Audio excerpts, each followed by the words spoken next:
이사야서 43장 18절과 19절 말씀 우리 같이 봉독하도록 하겠습니다. 너희는 이전 일을 기억하지 말며 옛날 일을 생각하지 말라. 보라, 내가 새 일을 행하리니 이제 나타낼 것이며 너희가 그것을 알지 못하겠으냐. 반드시 내가 광야의 길을 사막의 강을 내리라. 아멘. 할렐루야. 주님이 오늘 여기 말씀에 뭐라 했죠? 보라, 내가 새 일을 행하리라. 우리는 그 새 일을 행한다 할 때 그 새 일이 무엇인가 라고 생각합니다. 그런데 주님이 행하신 일을 성경은 창세기 1장에 창조를 이루시는 것을 기록하고 있습니다.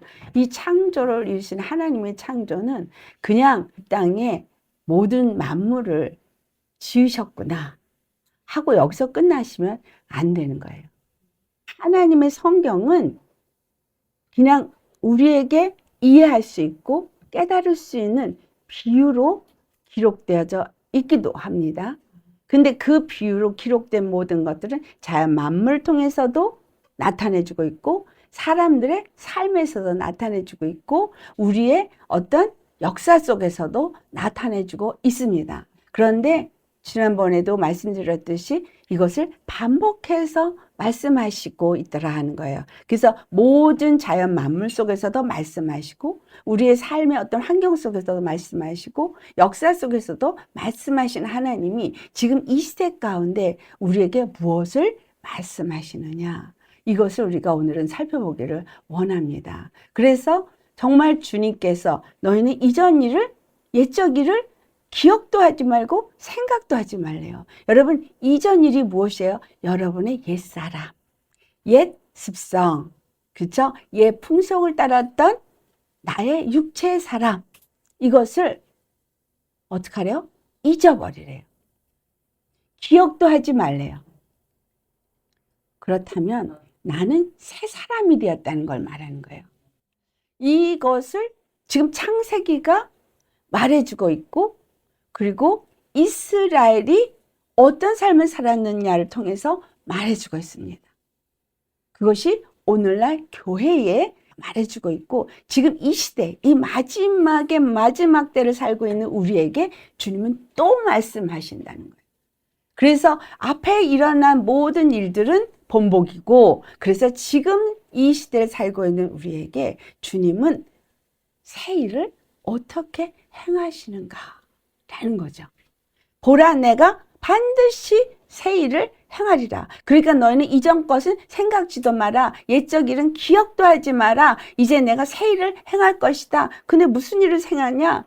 광야에 길을 낼 거야. 사막에 강을 낼 거야. 여러분, 이거는 우리가 이스라엘의 그 여정 속에서 해석이 됩니다. 왜냐하면 이스라엘은 어떻게 옛사람이었었습니까? 애굽에 종살이를 했어요. 노예살이를 했어요. 근데 그들을 여호와께서 건져내셨어요. 그러니까 그들에게 새 일을 행하시는 건 봐요. 구원이에요, 구원. 그래서 새 일을 행하시는 그분이 구원의 하나님이 그들을 이제 이끄시는데 광야에 길을 내신 거예요. 근데 그 길이 여호와께서 함께 하는 길이었어요. 그래서 옛적에 애굽에서 니네들이 노예 생활한 거, 그렇게 고통스러웠던 거, 그거 기억하지 말라는 거야. 잊어버리라는 거예요. 그때 너희들은 종이었고 정말 애굽의 노예 생활을 했지만 이제는 너희는 내 백성, 나의 자녀다. 이제 내가 너를 인도하리라. 그래서 주님께서 광야의 길을 내시고 그 길에서 함께 하시면서 그들을 이끄신 그 길은 새롭고 산 길인 거예요. 거기다가 사막을 통과했어요, 그들은. 근데 반석에서 물을 내가지고 그 사망에 뭐가 있어요? 강이 생겨서 그들이 가는 모든 길에서 그 물을 계속 마셨다는 거예요. 여러분, 우리는 성경에서 반석을 두 번 친 것밖에 기억이 안 나죠. 그렇죠? 기록된 것도 2번밖에 안 쳤어요. 근데 그들은 40년 사는 동안에 물을 계속 마셨다는 거예요. 그러니 그 한 번 때린 반석에서 물이 나와서 어디까지 이르렀고, 두 번째 또 물을 때려서 거기서부터 어디까지 또 이르렀다라는 것을 아셔야 돼요. 그게 바로 사막에 강을 내신 일이에요. 그들이 40년 광야를 통해서 정말 그 모든 걸음걸음 속에 계속 눈으로 보고 경험한 건 하늘로부터 만나가 내렸고, 물에 강이 되어져서 계속해서 그 물을 마실 수 있었고, 주님은 그 길에서 함께 하시면서 그분이 늘 그들과 함께함을 인도하고 있다는 것을 구름 기둥과 불 기둥으로 확인하면서 걸었어요. 이걸 통해서 주님 우리에게 무엇을 가르쳐 주신 거예요? 바로 내가 택한 내 백성, 내 자녀들은 내가 그들을 구원해낸 구원의 여호와로서 그들과 함께하며 그들을 인도하며 그들이 굶주리지도 않고 목마르지도 않게 하는 너희의 주 여호와다. 이걸 보여준 거예요. 그렇다면 이 모든 것들은 오직 주 여호와가 누구신가를 우리에게 말해줄 때 창세기가 우리에게 말하는 것은 첫째 날부터 여섯째 날까지 여호와께서 일을 하셨어요. 근데 그때에도 그 일은 세일이죠. 왜냐하면 아무것도 없었어요. 흑암이 깊음이 있고 어떤 형체도 없는 이 세상에 완전히 혼돈된 그 생각 속에서 여호와께서 일을 시작하시는 첫날에 빛이 있으라 하면서 하루가 시작이 됐다는 거예요. 아무것도 없이 형태가 없이 서로 뒤엉켜서 물과 모래와 흙과 뒤섞인 그 상태에서 빛이 있으라 하면서 시작이 되어진 거예요. 하나님이 새 일을 시작하셨어요. 첫째 날, 둘째 날, 여섯째 날까지 하시고 제7일에 안식하신 것이 창세기 1장에 기록된 말씀이죠.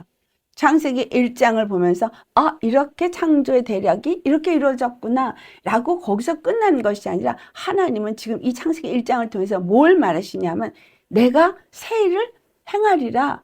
근데 어떻게 행하냐? 창세기 1장에 그 새 일을 했던 창조의 대략 같은 일을 내가 행할 거야. 이 일을 언제 보냐면 창세기 9장에 가니까 노아 홍수가 일어나고 나서 똑같은 일을 또 하시더라는 거예요. 왜? 그들이 패역하고 강팍하고 죄악으로 가득했을 때 창세기 6장의 노아를 통해서 방주를 지라 그러고 홍수가 일어나서 그들 다 진멸했어요. 오직 방주 안에 들어가 산 자들 그들만 살았어요. 근데 요 일이 다시 반복이 되는데 9장으로 가니까 여호와께서 노아에게 복을 주시는데 무슨 말을 복을 주냐면 창세기 1장 28절에 아담에게 줬던 복을 다시 그들에게 주더라는 거예요. 내가 너희들에게 복을 주리니 생육하고 번성하고 땅에 충만하라.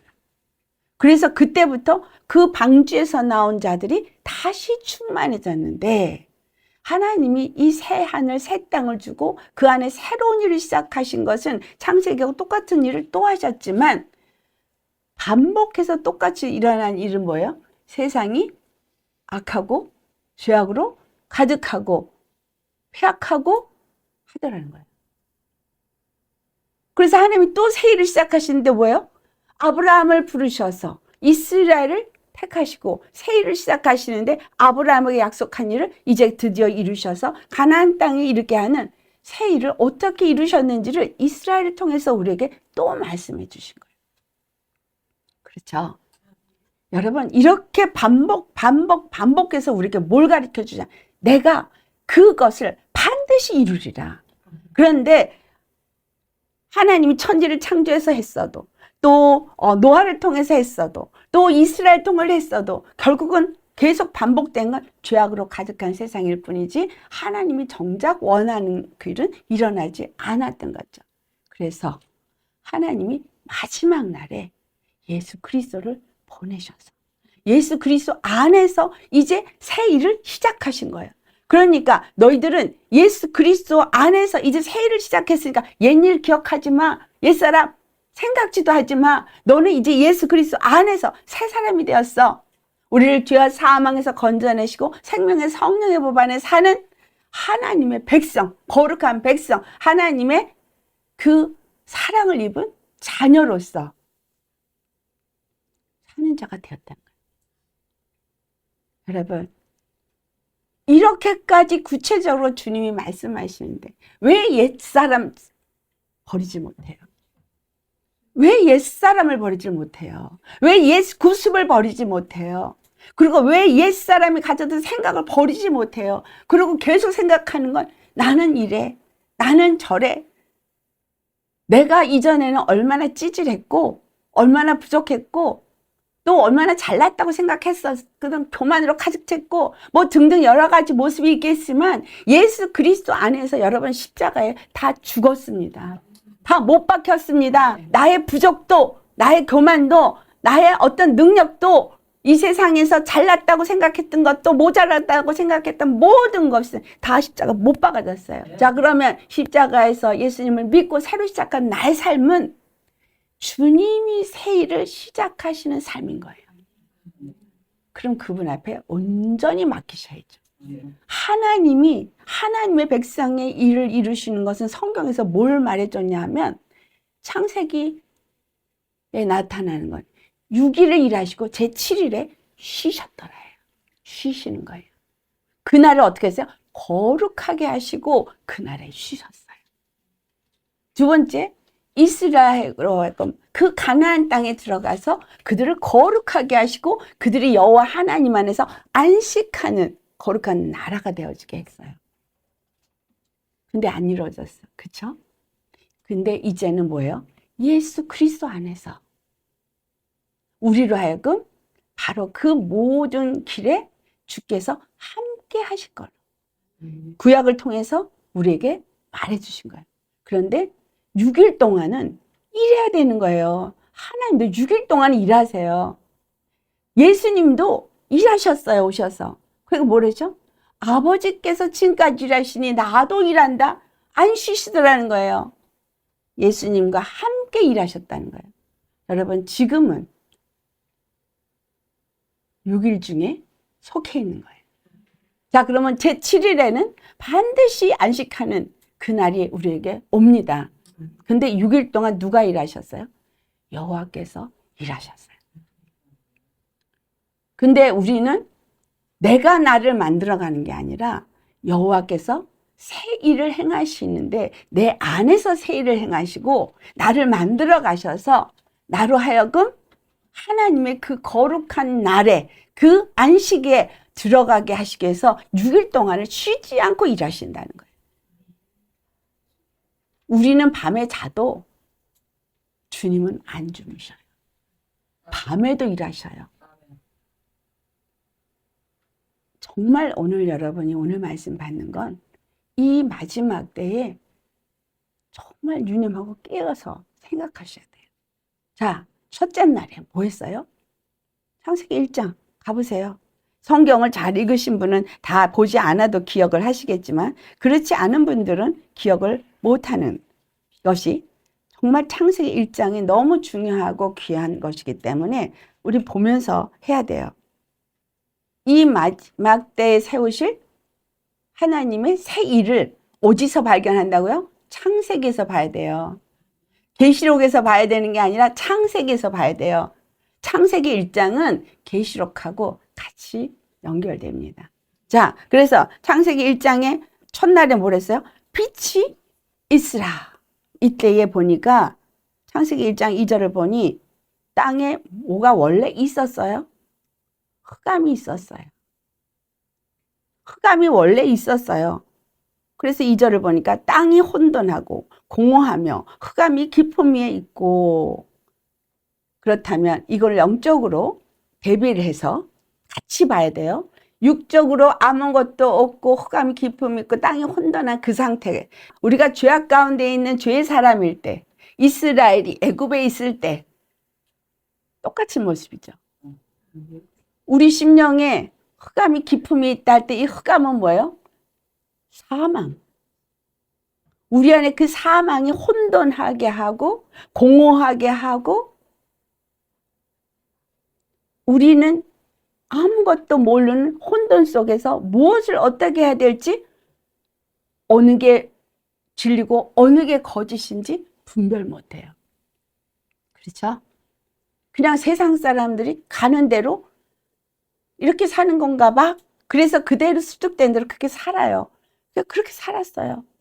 그런데 우리에게 빛이 있으라 했다는 거예요. 이스라엘 사람들이 혼돈하고 그들이, 왜냐하면 바리새인들은, 율법주의자들은 이게 옳다라고 하고, 사두개인들은 이게 옳다고 그러고, 헤롯 왕은 막 탄압하고, 그 가운데서 우리가 어떻게 살아야 될지 할 때 예수님이 오셨어요.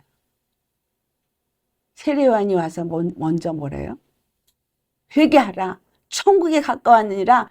뭐라 그랬어요? 요한복음 1장 3절에서 5절에 무슨 말을 합니까? 세상 천지가 다 창조가 됐을 때 그로 말미암지 않고 지어지지 것은 하나도 없다. 다 그로 말미암아 지어졌다. 근데 그가 누구냐? 4절 사람들에게 생명의 빛이라. 5절 빛이 있으라 해서 빛이 어둠 가운데 왔을 때 사람들이 그를 알아보지 못했다. 환영하지 않았다. 사도 요한이 예수님이 이 땅에 오셨을 때의 것을 딱 뭐로 표현해요? 흑암에 빛이 있더라 라고 표현했어요. 그럼 내 심령이 혼돈하고 이런 자에게 하나님의 빛이, 말씀이, 구원의 말씀이 내게 왔을 때 내게 빛이 있으니 쫙 갈라지죠. 사망에 넣었던 내가 이제 생명을 받은 자가 되어져서, 이전에는 죄의 종이었던 내가 이제는 예수 그리스도의 하나님의 자녀가 되는 축복의 역사가 우리 안에 들어와서 그 생명이 들어오니 그 생명으로 내가 생육하는 자가 되어졌다는 거죠. 그래서 그 제자들이 예수님을 만난 그 순간부터 따라다니면서 계속 예수님의 말씀을 먹은 거예요. 빛이 온 거예요. 빛이 오니까 뭐야? 빛과 어둠을 나눴어요. 그럼 우리가 예수님을 믿어서 예수님을 믿게 됐고 생명이 왔으면 사망은 나눠져서 없어져야 돼요. 근데 여전히 내 안에서 생각과 마음의 사망이 지배를 받아.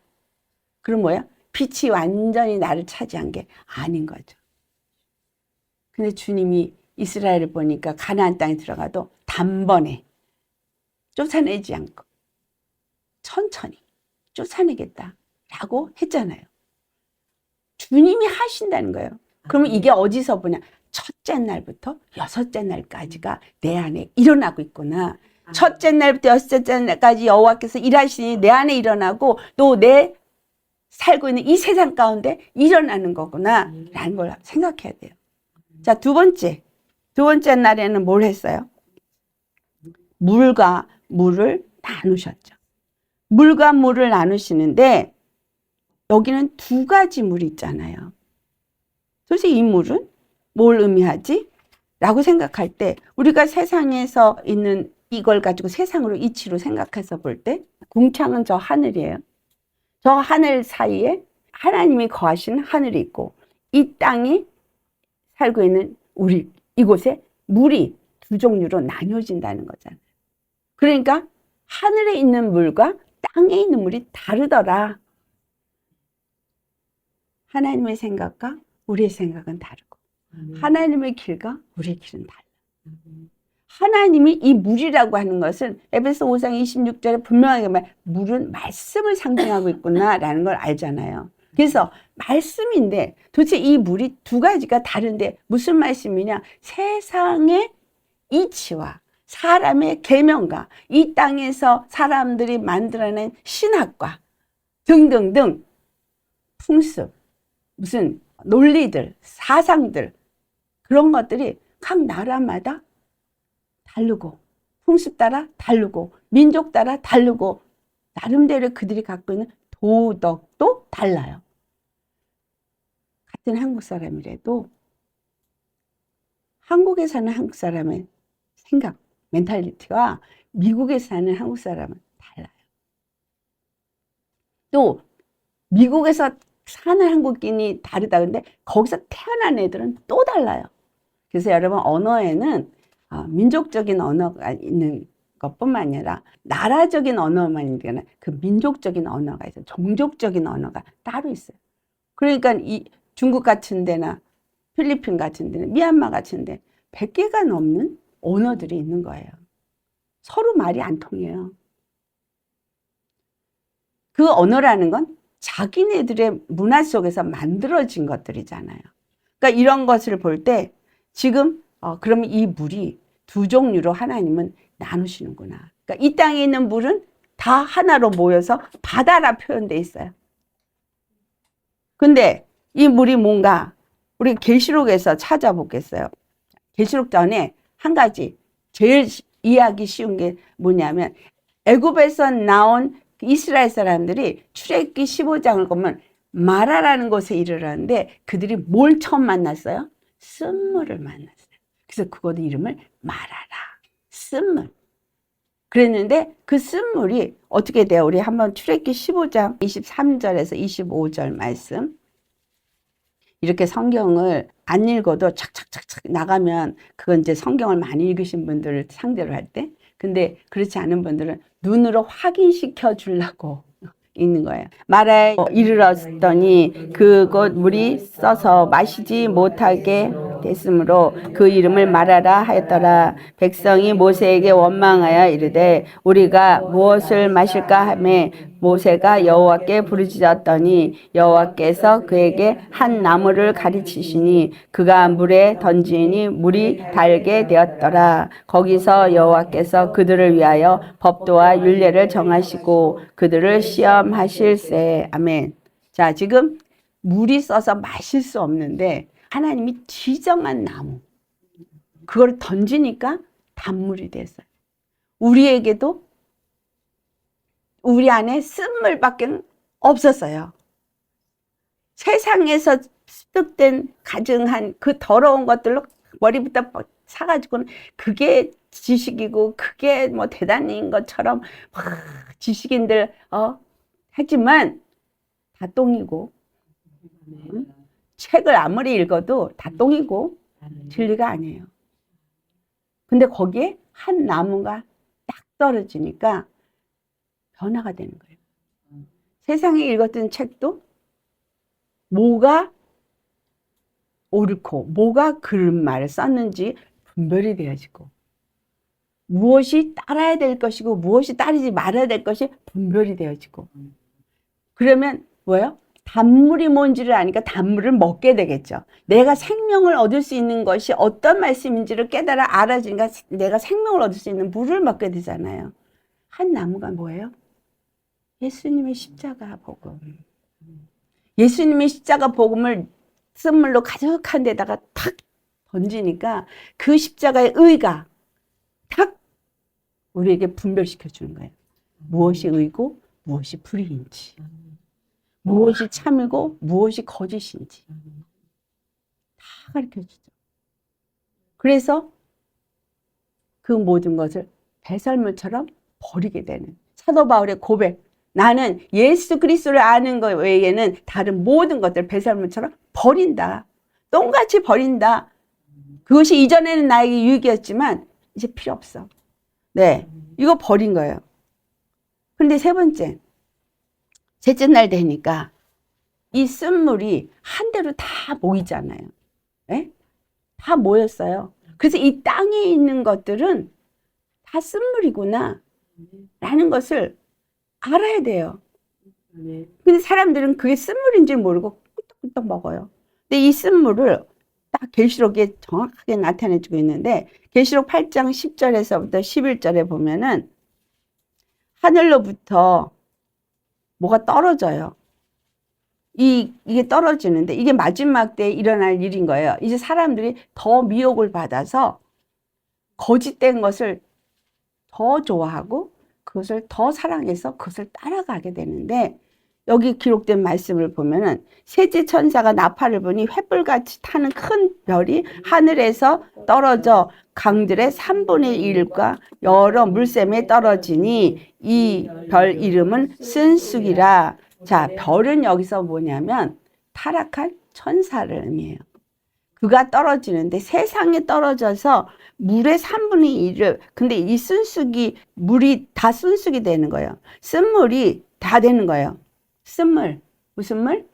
세상에 거짓된 것들. 그러니까 우리가 미혹을 받아서 거짓된 것을 믿게 만드는데 오늘날 여러분들 교회에서 거짓된 걸 가리키는 걸 성도들이 그것을 그냥 꿀떡꿀떡 마시고 같이 따라가죠. 그럼 어떻게 돼요?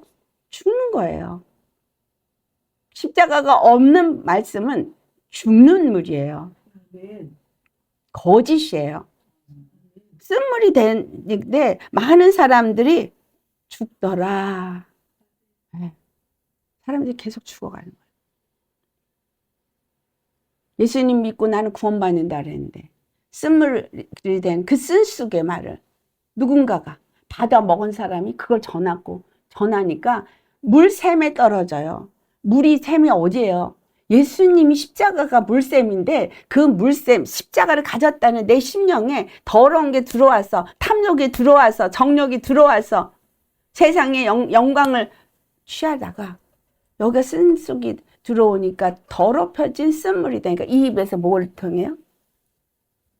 근데 거기 계시록 12장 가니까 그 뱀이 입에서 물을 강같이 토해내는데 그 교회인 여자가 떠내려가게 하려고 하더라고 기록돼 있어요. 근데 그러면 목사들 입에서 다른 쓴물이 나온 거예요? 그 안에 뱀이 쓴물을 토해내게 하고 있다는 거예요. 여러분, 물과 물을 나눈다는 건 뭐예요? 예수님이 이 땅에 오셨을 때 바리새인들의 그 율법주의와 서기관들의 그 가르침과 사두개인들의 가르침이 뭐라고 표현했어요? 누룩. 누룩을 조심해라. 사두개인의 누룩, 서기관의 누룩, 헤롯의 누룩을 조심해라 했어요.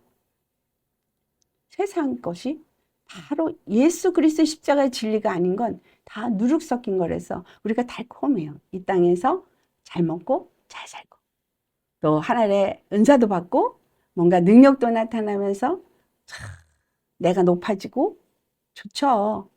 그런데 예수님은 나는 아버지의 뜻을 따라 저 임금들, 제사장들에게 내가 핍박을 받고 죽임을 당하게 될 거다.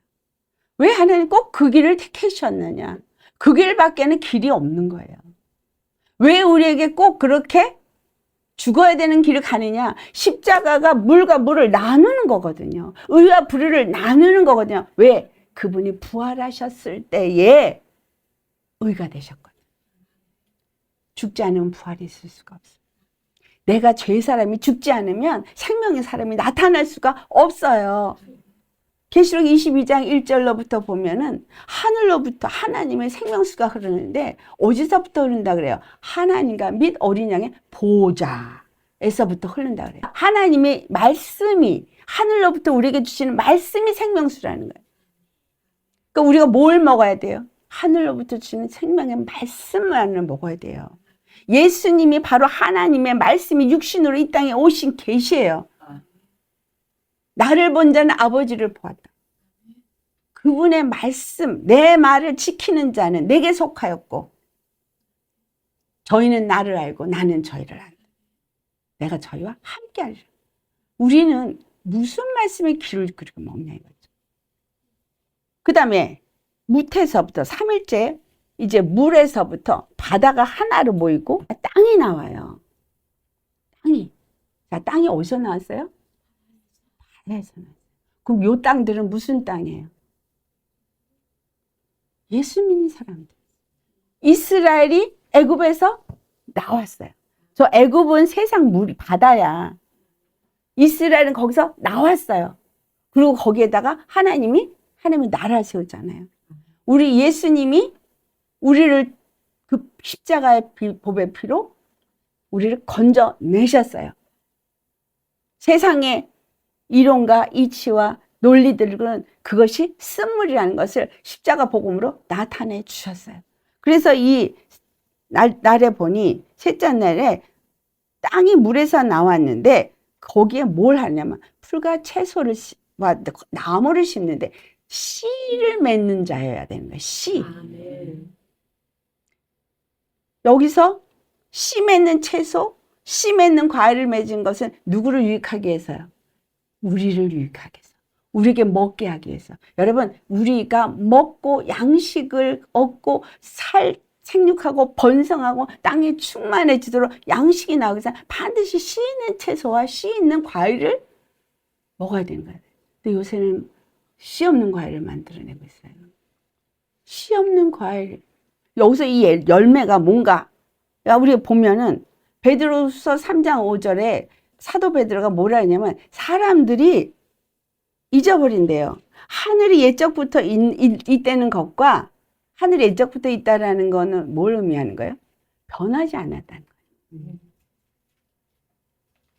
하늘은 예적부터 있었어요. 노아 홍수 때도 그 하늘은 똑같이 있었고 처음부터 지금까지 즉 얘기하면 하나님이 다스리고 통치하시는 하늘에서 그분은 그대로 있지만 이 땅은 계속 하나님의 심판 속에서 바뀌어지는 역사가 일어나고 있는데 사람이 물에서 나왔다는 걸 잊어버린 거야. 땅이 물에서 나와 물로 성립된 것을 하나님의 말씀으로 된 것을 그들이 일부러 잊으려 함이라고 말해요. 하나님의 말씀으로 이 땅이 다 생겼다는 거예요. 물에서부터 나오게 한 것도 여호와의 말씀에 의한 건가요? 내가 이 세상에서부터 건짐을 받아서 예수님을 믿게 된 것도 예수 그리스도 말씀으로 말미암은 거예요. 잊어버리면 안 되는 거예요. 나라는 존재가 오늘 지금 살고 있는 거, 주님이 내 삶에서 세를 행하시는 거, 이것은 주님이 처음부터 그걸 원했기 때문에 나를 건져낸 거예요. 이스라엘 건져낸 거, 이스라엘 나라 세우기 위한 거예요. 나를 건져낸 거, 하나님 뜻을 이루기 위한 거예요. 그거 잊어버리면 안 된다는 거예요. 내가 무엇을 하는 것이 아니라 주께서 이 모든 일을 하시는 것이죠. 그 땅, 바로 아담이잖아요. 흙으로 사람을 지었잖아요. 흙으로 사람을 짓는데 이 땅에서 사람을 지었잖아요. 나는 어떻게 생성이 된 거예요? 흙에 의해서. 근데 이 흙은 어디서 나왔어요? 땅은 바다에서 나왔어요. 자, 바다가 뭐라 했어요? 애굽? 세상? 그렇죠. 세상에 그 죄의 멍에를 살던 거기서부터 내가 나왔어요. 그래서 나는 그 물로 생성된 땅이기 때문에 그 죄악이 내 안에서 그냥 꾸적꾸적 있어요. 계속. 우리 이 주님의 말씀을 보면은 그렇게 땅이 나온 다음에 거기에다가 그 채소를 심고 나무를 거기다 심으셨잖아요. 근데 땅이 뭐라 그랬어요? 채소를 내라. 심해진 채소를 내라. 심해진 나무를 내라 했어요. 명령, 말씀에 의해서요. 자, 이스라엘을 건져내고 뭘 했어요? 율법을 줬어요. 율법을 지키라. 네가 그 율법을 지키면 복을 얻을 것이다. 그랬죠? 내가 예수님 안에서 부름 받았어요. 예수님의 말씀을 받았어요. 그러면 말씀을 지켜라. 자, 이 말씀이 마태복음 7장 16절에서 18절 말씀 찾으셨으면 자, 우리 같이 봉독합니다. 그들의 열매로 그들을 알지니 가시나무에서 포도를 또는 엉겅퀴에서 무화과를 따겠느냐. 이와 같이 좋은 나무마다 아름다운 열매를 맺고 못된 나무가 나쁜 열매를 맺나니 좋은 나무가 나쁜 열매를 맺을 수 없고 못된 나무가 아름다운 열매를 맺을 수 없느니라. 자, 그러니 이 말씀을 보니 바로 사람이 나무로 표현되어졌다는 거예요. 근데 무슨 나무? 씨를 가진 나무.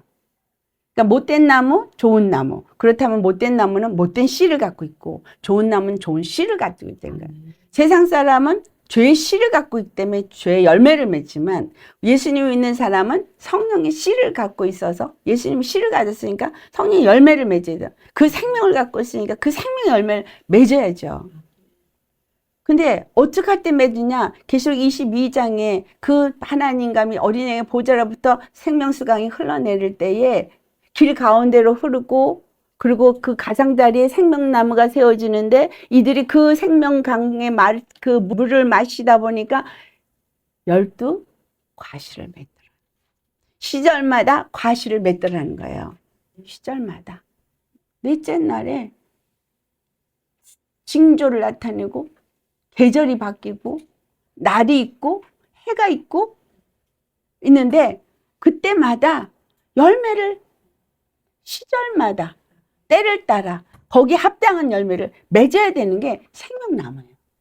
여러분 어디에 심겨주셨어요? 생명나무. 하나님과 및 어린아이 보좌로부터 내린 이 생명수를 먹으면 생명 열매를 맺어야 되는 거예요. 하나님 말씀 먹는다 그러면서 맨날 죄 열매 맺어. 말이 안 되는 거죠. 주님이 그 일을 지금 하고 계세요? 아니에요? 그러니까 주님이 쉬지 않고 우리 안에서 지금 계속 하고 있는 거예요. 첫째 날, 둘째 날, 셋째 날, 넷째 날 가고 있어요, 진도가.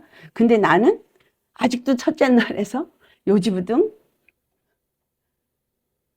어둠에 그냥 잡혀 있어.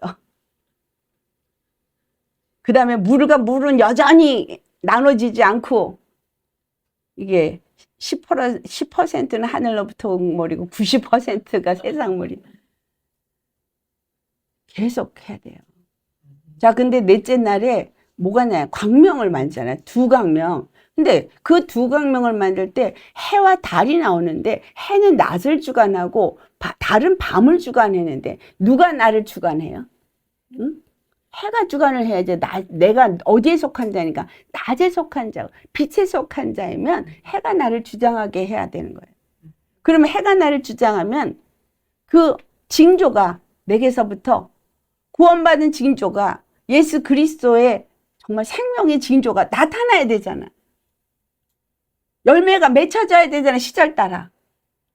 봄이면 싹이 나고 여름이면 잎이 우거지고 가을이면 열매가 맺고 추수가 이루어지고 그거 원하시니까 예수님이 열매를 기다린 거야.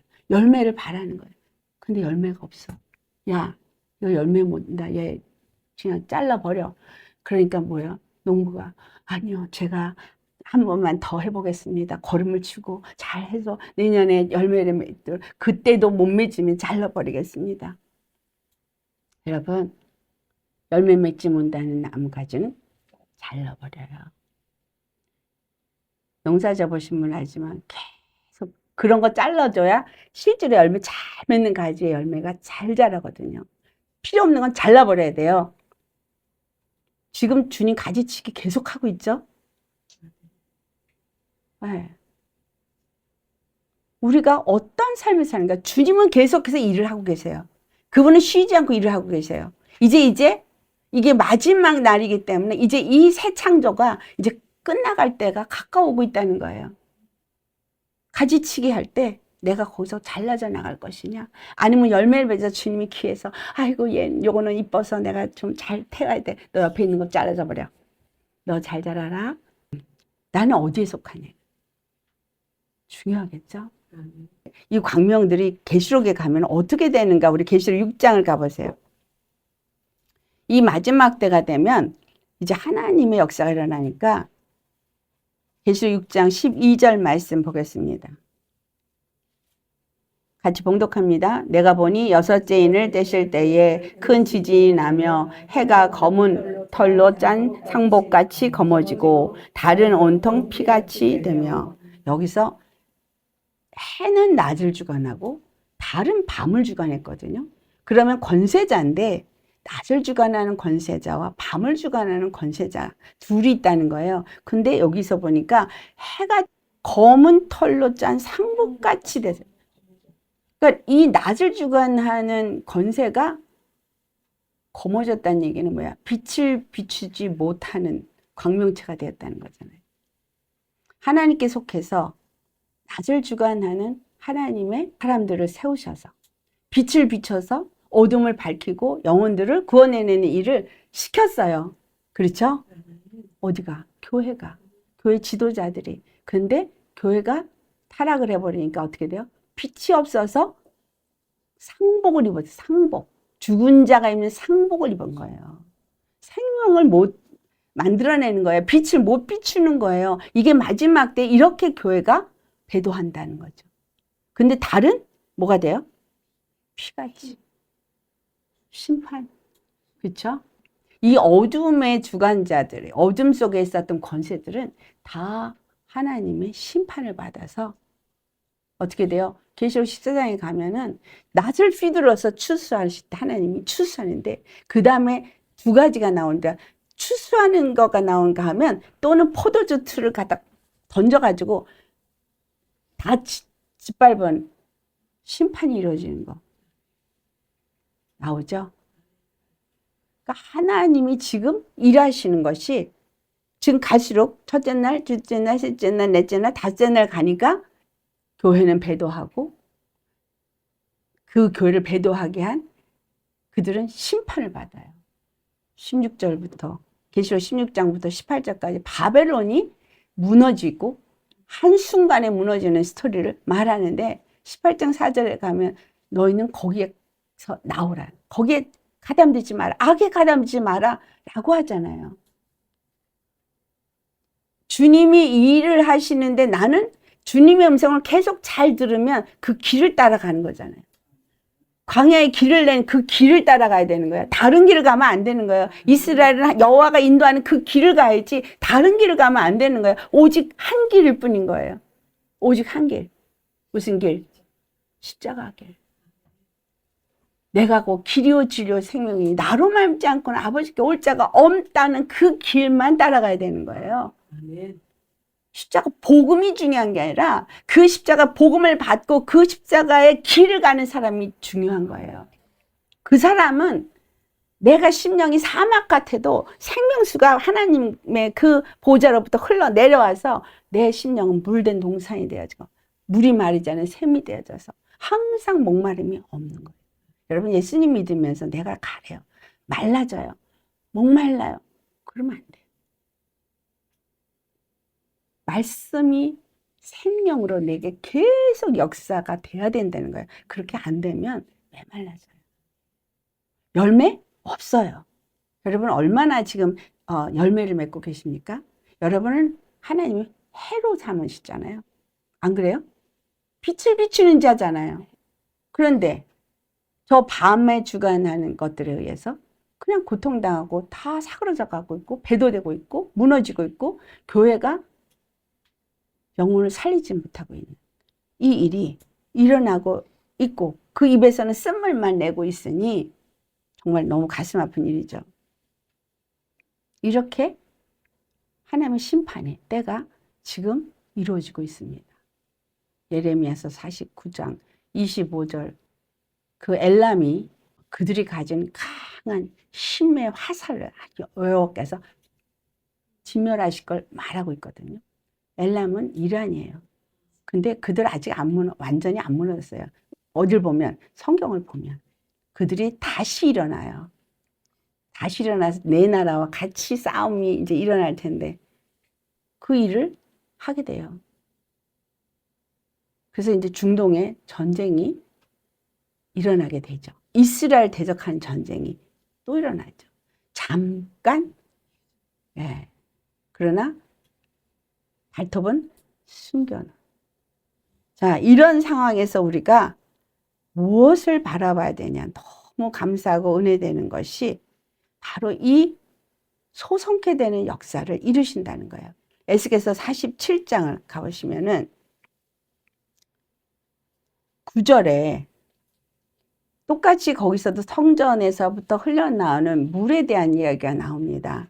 계시록 22장의 말씀하고 같은 건데 그 물이 흘러나서 강물이 이르는 곳마다 바닷물이 살아나요. 그러니까 세상에 요즘에 일한 사람들이 엄청나게 복음을 받아들이고 살아나요. 아멘. 이슬람 사람들이. 아멘. 그래서 저는 북한에도 지금 지하교회가 있고 그들이 생명수의 말씀을 먹고 살아나고 목사는 없지만 주님이 하실 거라고 믿어요. 왜냐하면 이란에 있는 사람들은 예수님이 찾아가셔서 만나주시고 계시거든요. 근데 그런 일이 지금 무섭게 일어나고 있고 우리가 지금 깨어있어요. 이게 이제 때가 다 됐다는 걸 어디서 느껴요? 지금 인도에 제가 10월 19일 날 인도를 가거든요. 인도에 지금 사람이 너무너무 힌두 사람들 복음 기독교인들 막 불지르고 죽이고 뭐 교회에 들어가서 예배 드리는데 바깥에서 문 잠그고 불질러서 그 안에서 다 죽고 막 이런 일이 막 일어나고 있거든요. 그런데 거기에서 너무너무 아주 급속도로 번성이 되어지는 거예요. 제가 거기 가서 지금 이제 100명 정도의 리더를 세미나를 할 건데 한 사람이 몇십 개의 가정교회를 갖고 있어요. 어마어마하게 늘어나고 있어요. 그냥 전화하면 받아들이는 거야. 얼마만큼 갈급하다는 거예요. 배고프다는 거예요. 그러니까 그냥 말만 하면 받아들여가지고 그냥 한 가정에 30명씩 10명도 아니에요.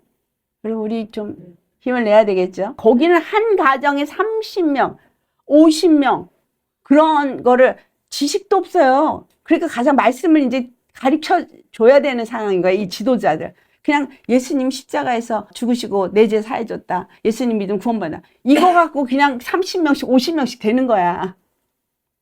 초대교회 일이 일어나고 있는 거예요. 하루에 3,000명씩 회개하는 역사가 일어나는 거예요. 주님 지금 일하고 계신 거 맞잖아요. 아멘. 무슨 일이에요? 추수하고 있는 거예요. 아멘. 그럼 나는 어디에 속할 거냐? 에스겔서 47장 9절을 보면은 번성을 하게 되겠죠. 강물이 이르는 곳마다 번성하는데 모든 생물이 살고 또 뭐가 많다고요? 고기가 심히 많으리니 이 물이 흘러 들어가므로 바닷물이 되살아났고 이같이 이르는 각 처에 모든 것이 살 것이. 이 강이 가는 것마다 살아나는. 근데 여기서 뭐야? 고기, 물고기가 살아난다는 거잖아요. 근데 닷새 날에 뭘 지었어요? 물고기. 풍성해져라. 주께서 복을 주시니까 물고기들아 너희들은 번성할지어다. 하늘에 나는 새야 번성할지어다. 근데 지금 뭐가 들어가니까 번성해요? 말씀이 들어가니까 번성할지어다. 그러니까 여호와의 말씀이 번성할지어다 하니까 그냥 번성했어요. 아멘. 근데 이 에스겔 47장도 보니까 그 보좌 성전에서 나온 물이 흘러가는 데마다 바다도 살아나고 번성해지는 거예요. 소송 역사 일어나요. 우리 하나님 말씀 받으면서 여러분 소송케 되지 않으면 말이 안 돼요. 치유가 일어나야 돼요. 말씀이 그냥 바꿔줘야 돼요. 말씀하고 내 쓴뿌리하고 바꿔줘야 돼요. 말씀하고 내 절성하고 바꿔줘야 돼요. 한순간에 그냥 이거 다 버리고 말씀 붙잡으면 되는 거예요. 주님이 그렇게 다 주셨거든요. 그 생명으로 그거 받으면 돼요. 그리고 그거 내 거예요. 나를 살리시기 위해서. 소송케 돼야죠. 그래서 말씀 받으면 살아 일어나야 돼요. 감사. 그 은혜가, 그 사랑이 감사해서 살아 일어나야 돼요. 침체? 절대 있으면 안 되는 거죠. 침체는 뭐예요? 뭐가 들어온 거예요? 빛의 어둠이 들어온 건데 빛의 어둠이 들어올 수 있어요? 없어요? 없잖아요. 그러면 단물에 꾸정물이 들어온 거잖아요. 세상 거 생각하고 그거 취하는 그 순간에 그냥 더러움을 되는 거예요. 단물에 쓴물 넣으면 다 쓴물 돼요. 못 먹어요. 그럼 뭐 해야 돼요? 여호와께서 지정한 한 나무 빨리 갖다가 던져야죠. 네. 그래서 다 소성케 되는 거예요. 근데 이 말씀이 계시록에 또 있죠. 계시록 19장을 가보면은 이제 심판을 할 때 여기서 또 뭐가 나오냐면 새가 나와요. 계시록 19장 17절로부터 우리가 보면 천사가 이제 서서 공중에 나는 모든 새를 향하여서 큰 음성으로 외쳐 이릅니다. 이제 내가 큰 잔치를 베풀 테니까 모여서 왕들의 살과 장군들의 살과 장사들의 살과 말들과 그것들을 탄 자들의 살과 자유인들이나 종들이나 정말 작은 자나 큰 자나 모든 자의 살을 먹으라. 그러니까 이 땅에서 나름 잘났다고 했던 모든 자들을 여호와께서 심판하시는데 그 살을 먹으라. 여러분 지금 이제 이 마지막 때는요. 부의 이동이 있을 거라고 이 사람 저 사람 얘기하거든요. 의인에게 저 악한 자들의 재물이 넘겨올 거예요. 그러니까 저들 취해서 내 것으로 만드는 역사가 일어나는데 여기 뭐예요? 하늘을 나는 모든 새들이에요. 많은 새들. 새는 성령에 충만한 독수리의 두 날개를 가진 사람들. 네? 물고기는 아까 우리 에스겔서 47장이 뭐예요? 그 물들의 강에 있는 고기들이 살아나가지고 거기에 어부가 생겨진다고 그래요. 어부가. 베드로를 예수님이 뭐라 그랬어요? 나를 따르라. 내가 너를 사람을 낚는 어부가 되게 하리라. 여러분 사람 낚는 어부 되신 거 맞죠? 누가 그렇게 하신 거예요? 내가 하는 게 아니에요. 주님이. 그걸 하기 위해서 성령님을 우리에게 보내주셔서 우리 안에서 그 일을 하는데 성령님이 뭘 하는 거야? 하나님과 버리는 보좌로부터 주는 말씀을 전달해줘요. 말씀을 먹는 거예요.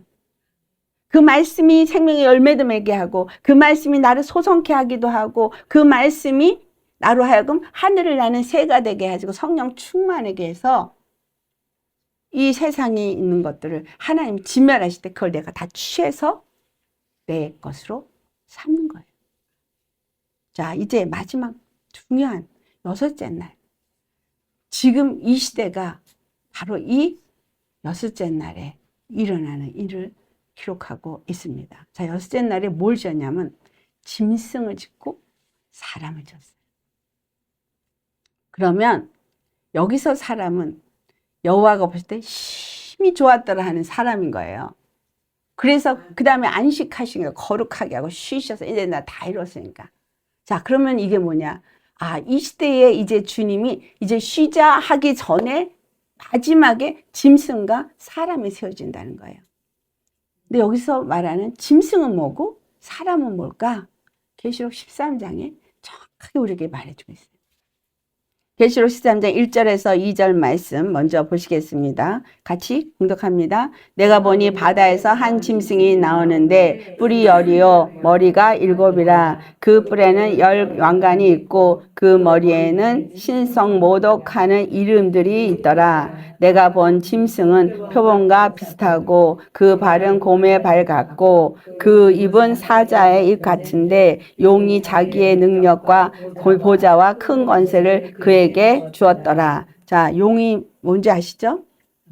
옛뱀이라고도 하고 사단이라고도 하고 마귀라고도 하는 속이는 자, 온 천하를 깨는 자. 이게 용인데 용이 지금 능력과 보호자, 큰 권세를 누구에게 줬다? 짐승에게 줬다. 근데 이 짐승이 지금 어디서 나왔다 하세요? 바다에서 나왔다. 바다.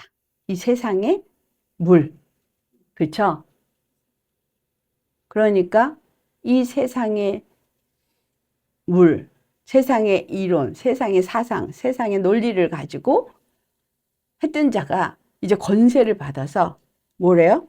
여기 정말 참남한 신성 모독하는 그들이 여호와를 대적하죠. 신성 모독하는 이름을 가지고 더럽히는데 예수 그리스도만이 구원이 아니고 불교도 구원이 있고 이슬람도 구원이 있고 모든 종교는 다 같다? 이거 지금 신성 모독하는 거 맞아요? 그렇죠?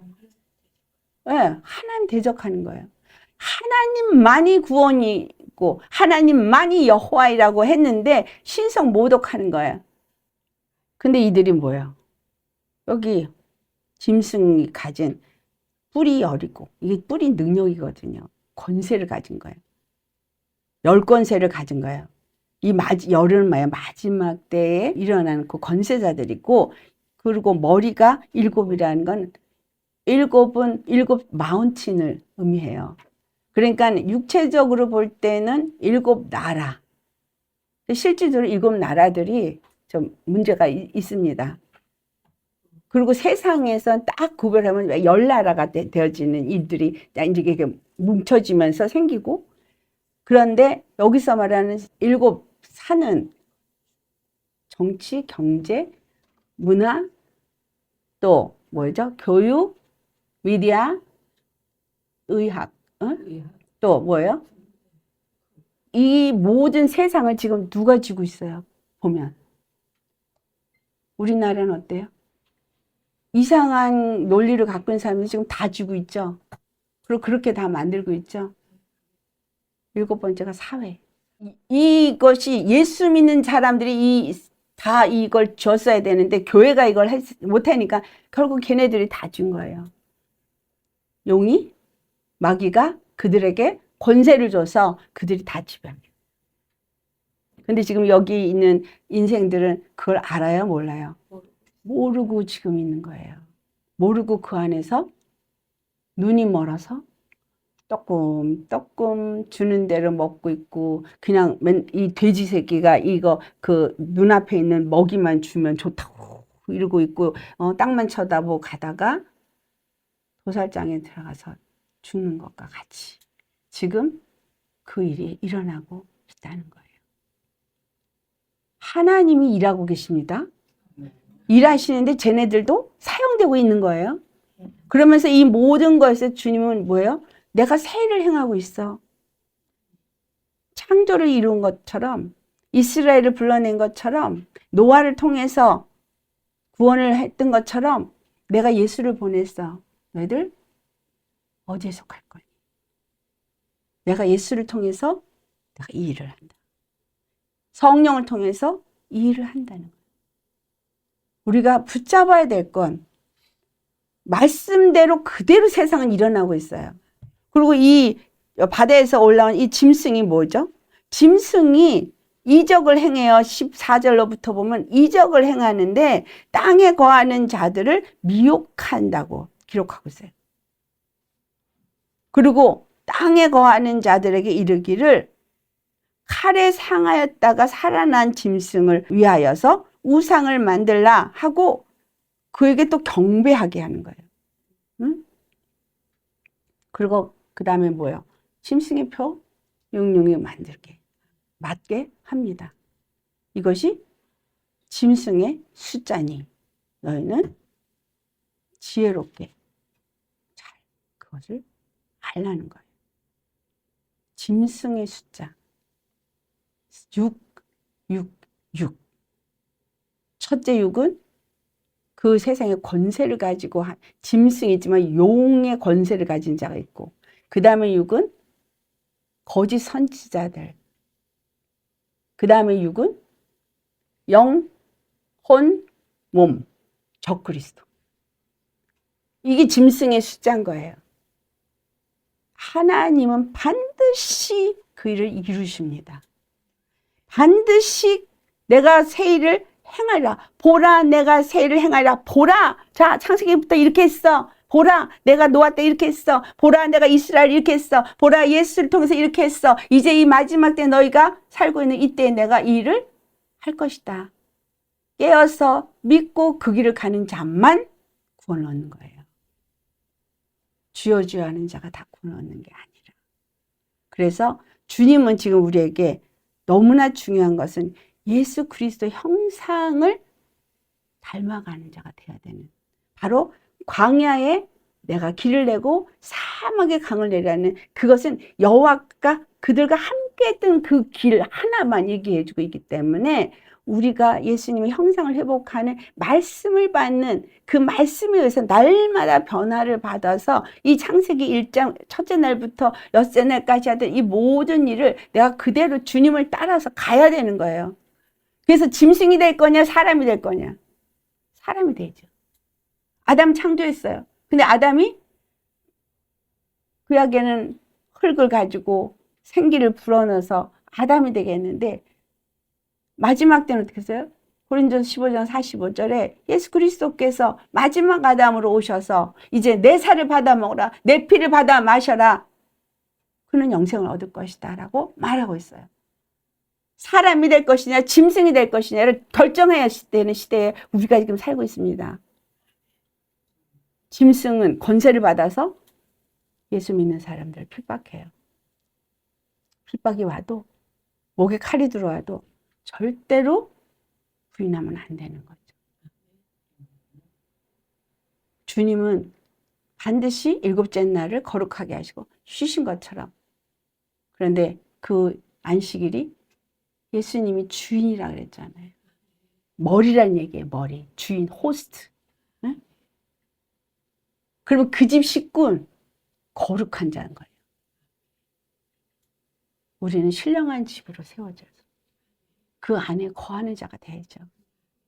그것을 주님이 지금 첫째 날에 빛과 어둠을 나누고 둘째 날에 물과 물을 나누고 셋째 날에 땅과 바다를 갈라시고 넷째 날에 광명을 만들어서 징조와 계절과 날과 해를 만들어서 시즌적으로 이 모든 시즌이 변해가고 있는 거예요. 다섯째 날에 하늘에 나는 새, 바닷속에 물고기를 만들어서 번성하라는 거예요. 창대케 되라는 거예요. 그리고 엿새 날에 짐승과 사람. 그대로 이 땅에 이루어지고 있습니다. 맞죠? 그래서 우리는 그 제7일 안식에 들어가기 위해서 준비되어야 한다는 겁니다. 이것이 바로 치유와 회복이에요. 주님은 계속 재창조를 하지만 우리의 그 무너진 걸 다시 재창조를 하시는 거예요. 재회복을 하잖아요. 회복. 그래서 이스라엘에게 희년이라는 걸 줬어요. 50년에. 50년에 희년에 무슨 일이 일어나요? 다 돌아오잖아. 뺏겼던 땅도 다 찾잖아. 주님께로 물려받은 기업 다 다시 되찾아요. 자기 가족에게 돌아와요. 여러분 여호와께 돌아와야 해요. 아멘. 돌아와야 돼요. 예수 그리스도는 우리의 찢기신, 우리 정말 상처 입은 우리, 무너진 우리 다 회복시키시는 단 하나의 치유와 회복의 주님이십니다. 그것을 선지자들이 예언했고 그와 같은 일이 일어날 것이라고 예고했어요. 정말 끌려가지고 다 무너져버린 이스라엘을 다시 회복할 걸 예언한 것처럼 예수 그리스도 안에서 이 모든 것이 다 회복될 것을 성경은 말하고 있어요. 예수 그리스도 외에 다른 회복의 길은 없어요. 양다리 걸치시면 구원 못 받습니다. 빨리 예수 그리스도 안에 들어와서 오직 예수인 거예요. 오직 예수 그리스도 안에 하나가 되고 그 모든 상처는 주님이 다 치유하셔요. 내가 치유 받으려고 몸부림을 쳐서 치유가 되는 게 아니라 예수 피가 치유해요. 그래서 그 형상을 우리는 회복해야 돼요. 갈라디아 4장 19절에 사도 바울이 그러잖아요. 너에게 그리스도의 형상을 이룰 때까지 내가 수고한다. 그러니까 목사들이 그 수고를 해야 되는 거예요. 근데 실제로 목사가 가서 그 마음에 있는 걸 어떻게 바꿔요? 아니요. 말씀의 통로인 것뿐인 거죠. 우리도 그 말씀의 통로가 돼야 돼요. 그래서 내가 이렇게 치유받았어. 주님의 말씀을. 그러니까 믿음으로 그 말씀을 받을 때 치유가 일어나는 거예요. 옛사람 올라오면 던져버리고 새 사람을 붙잡고 소성케 되는 역사가. 그래서 6일의 날을 기억하세요. 주님이 첫째 날 뭐 했지? 둘째 날 뭐 했지? 나는 지금 어디에 있지? 여섯째 날까지? 맞다. 그럼 나는 지금 사람이야? 짐승이야? 짐승은 누가 짐승이에요? 그냥 짐승하고 똑같이 사는 사람이 짐승이에요. 먹는 거, 입을 거, 이 땅의 것에 초점에 맞춘 사람 다 짐승이에요. 그래서 돈을 사랑하는 것이 일만하게 뿌리라고. 돈을 사랑하다가 세상에 가는 거예요. 그래서 여러분 왜 주일을 구별시켰어요? 여러분 주일날 장사하면 안 돼요. 돈 버는 일 하면 안 돼요. 주일날은 거룩하게 주님과 교제하는 날이에요. 우리가 하나님의 사람일 것이냐, 세상의 짐승들이 하는 짓을 똑같이 따라갈 것이냐, 왜 내가 주일날 돈 버는 거를 손을 못 놓냐? 주님 못 믿어서예요. 주님이 알아서 해줄 거라는 걸 믿으면 확실하게 예수 그리스도 안에서 내가 오직 예수 되셔야 해요. 주 안에서 여러분에게 이미 희년은 주셨어요. 희년에도 종로를 타고 있는 히브리 사람들이 있었습니다. 네. 우리 주 안에서 정말 이런 사람 되셔야겠죠? 마지막으로 그래서 우리 하나 찾아서 같이 봉독하고 끝내도록 하겠습니다. 데살로니가 전서 5장 23절로부터 24절까지 말씀. 평강의 하나님이 친히 너희를 온전히 거룩하게 하시고 또 너희를 온 영과 혼과 몸이 우리 주 예수 그리스도께서 강림하실 때에 흠 없게 보존되기를 원하노라. 너희를 부르시는 이는 미쁘시니 그가 또한 이루시리라. 아멘. 주님께서 이루십니다. 우리는 다시는 눈물도 없고 슬픔도 없는 그곳, 기쁨과 찬양만 있는 그곳에 정말 이 유기를 잘 마친 사람이 예수 그리스도 안에서 쉼을 얻는 그곳에 들어갑니다. 그래서 그래서 영생의 소망을 바라고 매일의 삶을 사는 우리가 되셔야 하겠습니다. 예수님을 절대 떠나서는 안 되는 거고, 오직 예수밖에는 길이 없다는 것이 내 여기에 아주 세뇌돼서 주님이 기뻐하는 길이 무엇인가 그것만 선택해서 가시는 저 여러분 되시길 예수님 축원합니다. 아멘. 아멘. 주님께 영광. 아멘. 오늘 말씀 생각하며 우리 기도하시겠습니다.